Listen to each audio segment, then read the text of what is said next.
সামনে কিন্তু রমজান মাস আসতেছে, বর্তমানে শাবান মাস চলতেছে। এখন যদি ফিরে না আসি কবেই বা ফিরে আসব? এই রহমতের মাস, বরকতের মাস চলে যাচ্ছে। এখন থেকে তওবা করা দরকার।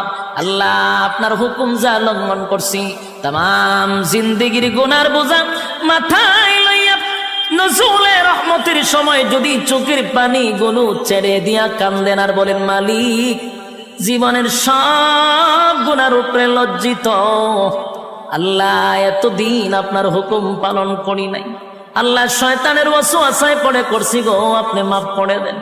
চোখের পানিগুলো ছেড়ে দিয়া যদি আল্লাহর দরবারে আপনি দরখাস্ত করেন, আমার আল্লাহ বলেন, বান্দারে যৌবনকালে যদি একবার ডাক দেস, আমি 70 বার বান্দা তোর ডাকে জবাব দিই।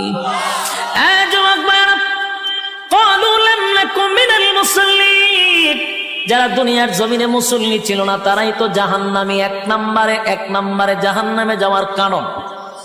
আল্লাহর নবী বলেন, উম্মতেরারে হাশরের মাঠে যদি হিসাব হয়, আউয়ালু মা ইউহাসাবু বিহিল আবদু ইয়াউমাল কিয়ামাতিস সালাহ, কিয়ামতের ময়দানে সর্বপ্রথম হিসাবটা হবে নামাজের।